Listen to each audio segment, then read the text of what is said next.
Welcome everyone. Welcome to our race grand rounds.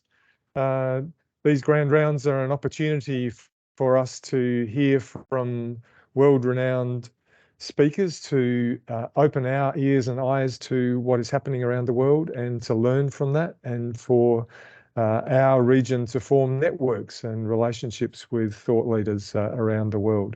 I acknowledge I'm on Larrakia land today in Darwin, which is very appropriate given that the topic for today is looking at remote health systems. Of course, our health systems and hospitals traditionally have been designed around models that work in cities, but that doesn't necessarily work out in the bush, and we know that in the Riverland, Mallee Coorong, and that's just the same for remote Australia.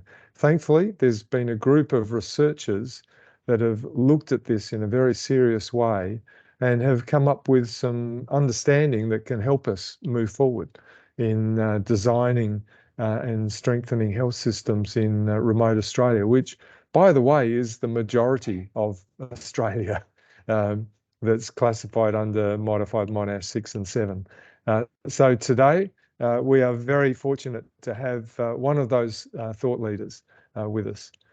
Dr Deb Russell has been working with colleagues on remote health systems for decades now, and it's a real privilege for us to welcome you, Deb, to our meeting here, to hear from you, and then to have the opportunity to interact with you after that. So, on behalf of RACE, welcome, Dr. Deb Russell. Thanks very much, Paul. I'll just see if I can share my screen. So, are you able to see the screen that I'm sharing there? I'm hoping so. Yes, we can. It's a black screen at the moment, Deb. Blank. Just take time to come up, depending on your bandwidth, Paul. It's come up on mine now. It's come up. Okay, so go ahead, Deb. Beautiful. So today I'm making this presentation from Mabantwa, Alice Springs, which is a country of the Central Aranda people. I'd also like to acknowledge the traditional custodians of lands where you're all working today and pay my respects to their elders past, present and emerging, and also to extend my respect to any Aboriginal and Torres Strait Islander people present in this meeting. So as Paul said, I'm Deb Russell, the Research Manager for CRESTRA, which is an NHMRC Centre of Research Excellence for strengthening health systems in remote Australia. So CRESTRA's only just officially started. It started at 1st of March this year, so only just getting underway. And these are the CRESTRA investigators. So it's a collaboration between Menzies School of Health Research as the lead organisation and a number of remote Aboriginal community controlled health services, or ARCHOs, in Northern Territory and Queensland. NACHO is the national peak body for ARCHOs, AMSANT and AXA as the jurisdictional peak bodies for ARCHOs in the Territory and in South Australia, as well as NT Primary Health Network, Healthy Community Foundations Australia, NT Health, and Monash, Macquarie and Flinders universities. So what I thought I'd do today is to give you a bit of background to the body of research that underpins the aims and objectives of CRESTRA. And I'm sort of hoping that the overarching framework that we use to develop the objectives of CRESTRA might be of interest and relevance to your work and research in the rural health space. So this is a statement from an editorial in the MJA more than 20 years ago. It identified that the key rural health issues at the time were workforce, access, funding, and the poor health outcomes for Aboriginal and Torres Strait Islander peoples in our country. So that was 20 years ago.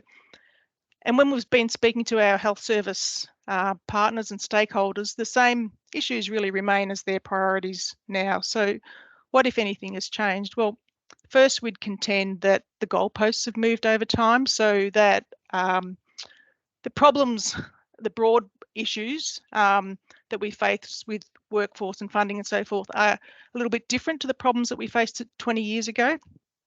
And secondly, the difference is that we now now know a lot more than what we knew 20 years ago. So there's been a lot of research done in that space, which means that we're in a position where we can draw on what is known and translate those bits of evidence into practice and policy. So of course there are still gaps in what we know, and it's those gaps, of course, that that our research through CRESTRA and you know, quite probably some of your research will be trying to address. So this is a Wakeman and Humphreys article from the Australian Journal of Rural Health back in 2019. So it identified 5 pillars or factors that contribute to an effective and sustainable health service in the bush. The first one was around workforce. The second pillar was around local access. Third was around how much services should cost. Fourth was about how we can make sure that we meet community priorities. And the fifth was about how to ensure that they're sustainable. So I'm going to go briefly through each of these pillars because that'll help explain where the evidence gaps are and help you understand why the CRE is structured as it is. So first of all, workforce. So we all know that there's a health workforce crisis across the country, but remote Australia in particular has been hit very, very hard. So over the past couple of years, many remote primary healthcare positions haven't been able to be filled. Clinics have been forced to close or offer reduced services, and that's still ongoing. Numbers of Aboriginal health workers in the Northern Territory Health Services, for example, are declining. There's been a 15% fall in numbers just between 2012 and 2018. So these are pre-pandemic numbers. It doesn't take into account losses related to the pandemic.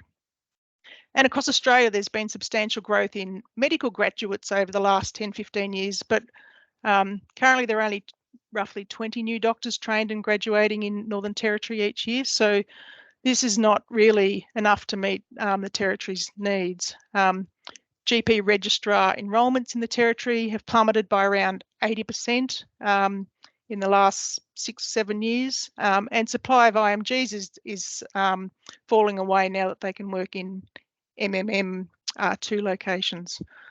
Couple that with reliance on short-term agency nurses, which has escalated since the 2007 with the onset of the Northern Territory emergency response. So some local estimates here in Central Australia are that 70% of remote area nursing positions out in remote clinics are unfilled with permanent staff.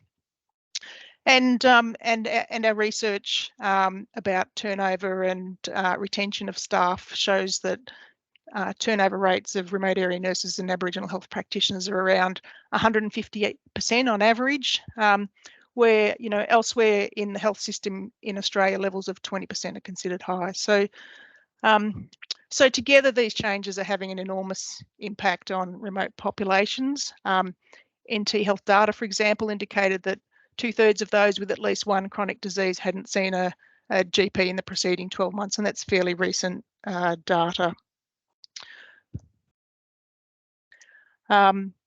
So our initial analyses of Aboriginal community controlled health services turnover data show that the turnover for NT Health and ARCHOs looks quite similar.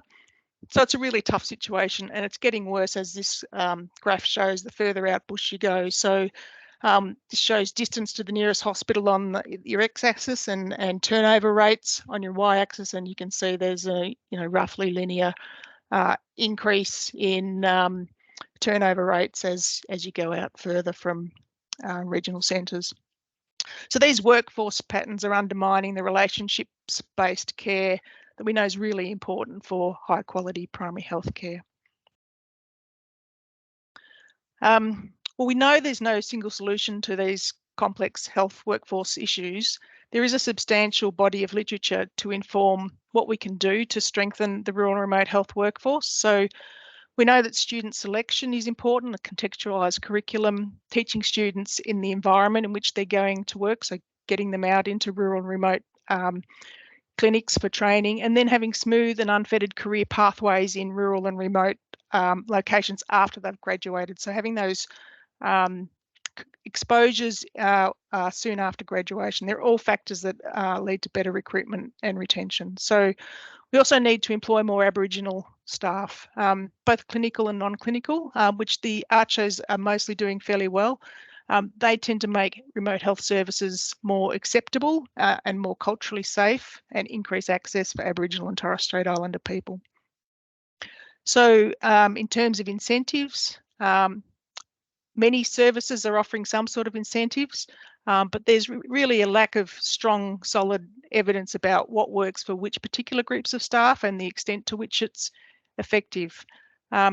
And lastly, we need a whole of systems approach, which I'm going to talk about a little more on this coming slide. So this slide is a program logic framework. It's an approach that we've been using to help guide us to take a whole of system approach to our thinking and research in our broader program of research. So at the top in the oval shape, there are a range of contextual issues, including things, for example, like geographical and socioeconomic, cultural, policy and population and community characteristics. And we can add others to that, such as climate and environmental contexts.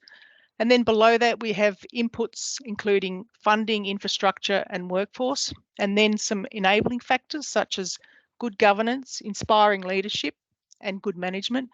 And if we can get all those things right, then we should be able to improve access, increase utilisation, so leading to better health outcomes.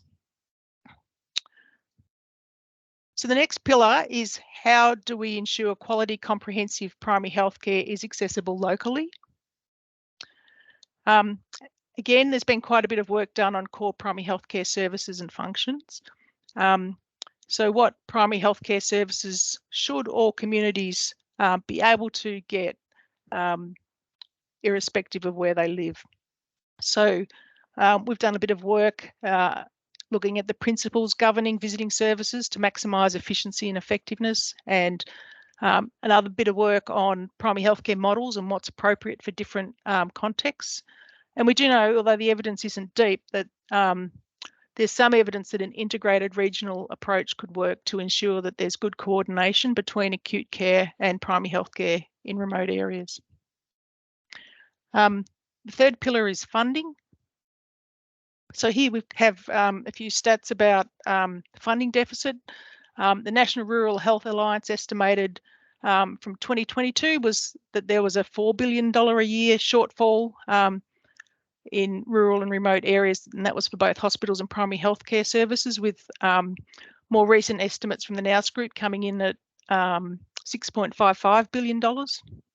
And our NT analysis that I've listed there revealed a significant shortfall in Medicare and PBS funding in the order of $80 million a year. So, so there's a picture that these data are painting of rural and remote health system underfunding.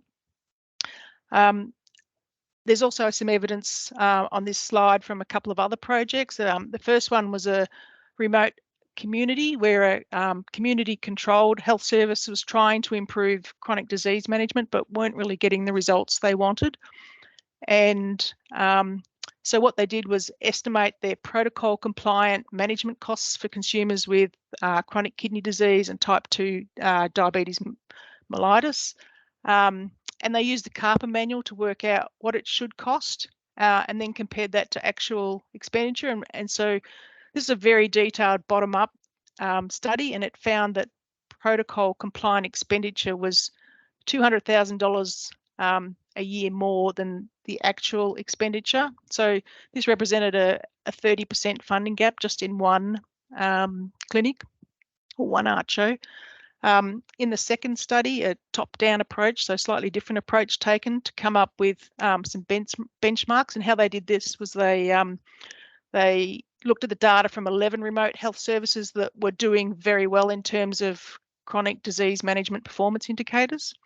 And so in those high-performing services, they estimated the cost per capita per annum of delivering resident services, and the average cost was $4,672, although there was quite a range. It ranged from $2,000 to $7,000 or so per capita, and that depended on community size. So in the graph on the right of your screen, you'll see a roughly linear relationship between community population size on on the x-axis, and total cost of resident services on the y-axis. And so they were able to, I guess, develop a formula from those data, and they found that there's a base level of funding that all services need, regardless of population size, of around $1.4 million. And then on top of that, there's an amount that's needed depending on the size, and they estimated that that was about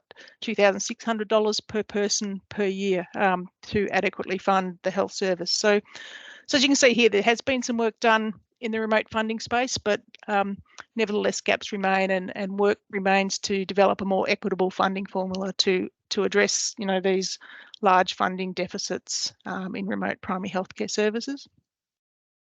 So the next pillar is to ensure that health services meet community needs. So again, there's a growing body of literature in this space around Aboriginal community control and its effectiveness.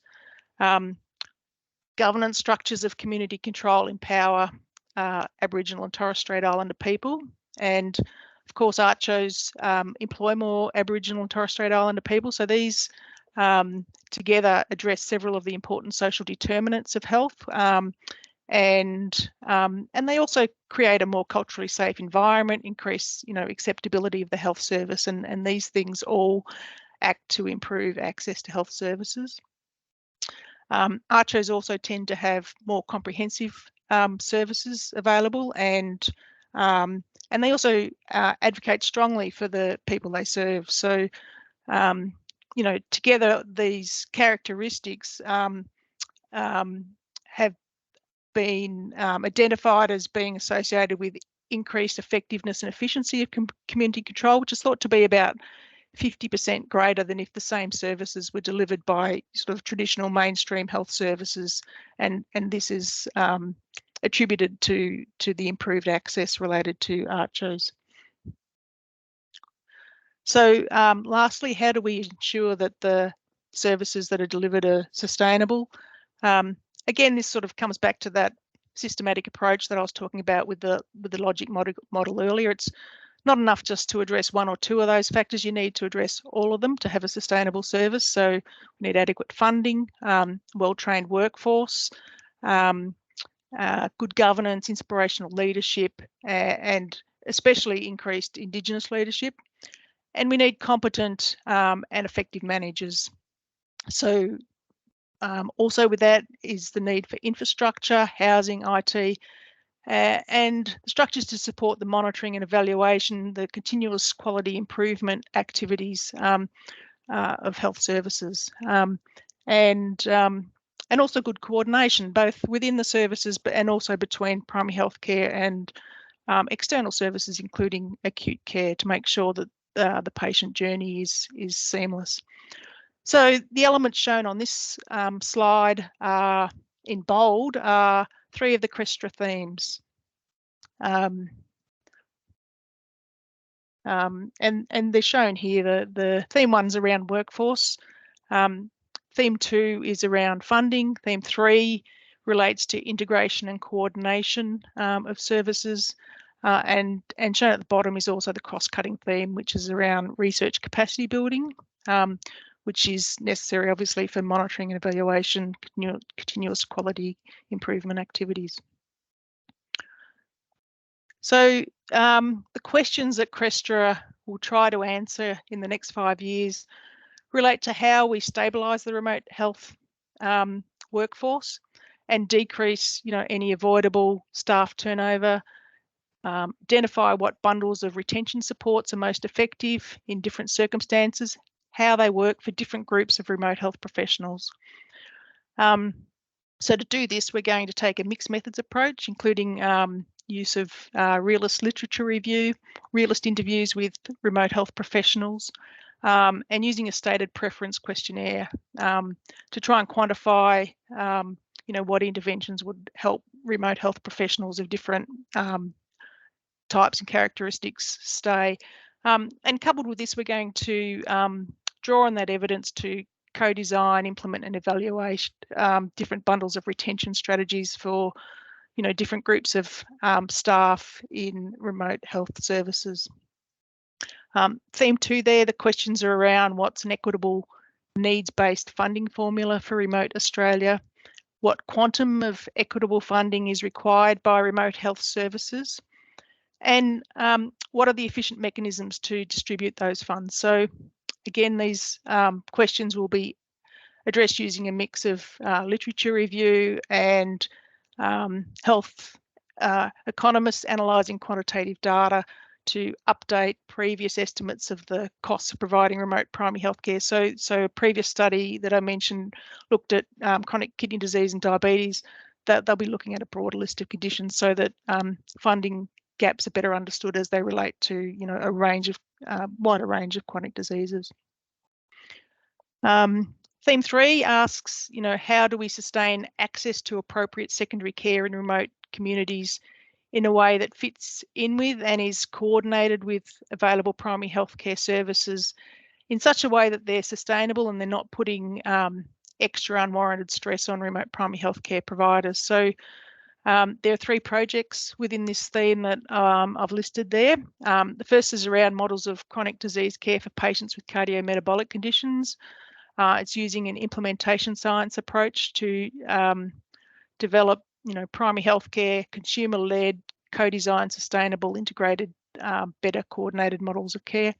Second project is around community-based dialysis, and we'll describe and define barriers and enablers to uptake of community dialysis, so that patients with severe kidney failure can better maintain connections with family, community and country, staying in community to receive their dialysis.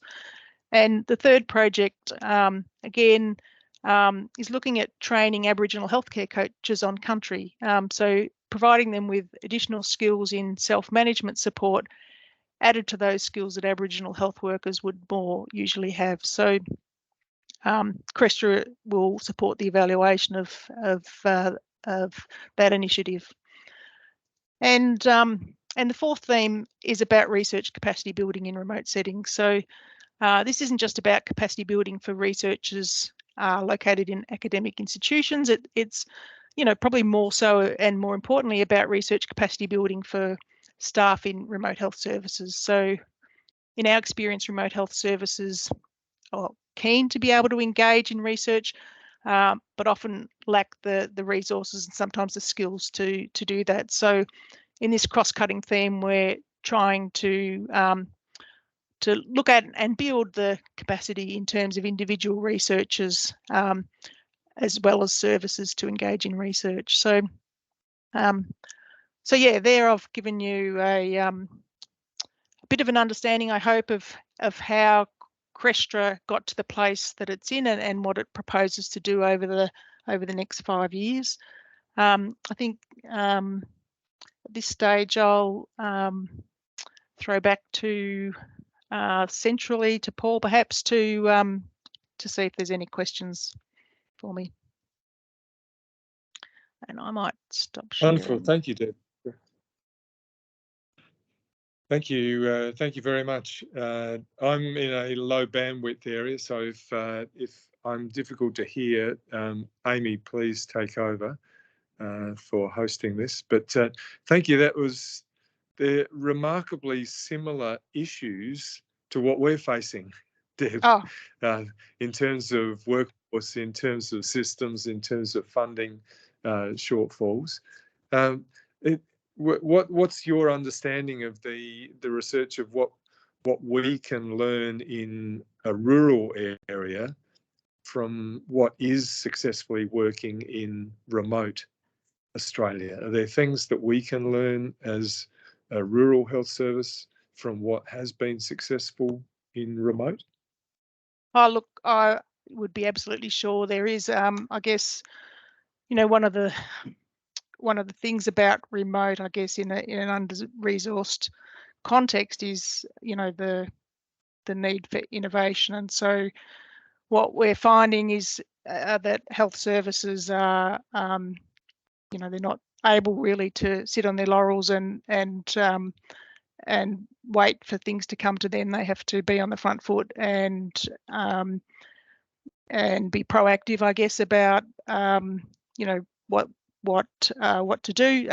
So, for example, in the health workforce space, we're certainly finding that that health services are very flexible in in the arrangements that they offer to their staff. And so there are, for example, many different models of employment where, it might be 6 weeks on, 6 weeks off, rotating into remote, going back to a sort of regional or metropolitan hub even. Yes, I think that there no doubt is many things that rural can learn from remote, and probably vice versa, really.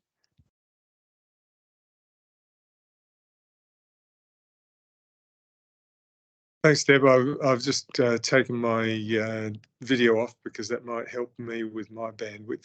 Are there any other questions from people who've linked in synchronously to Deb's presentation?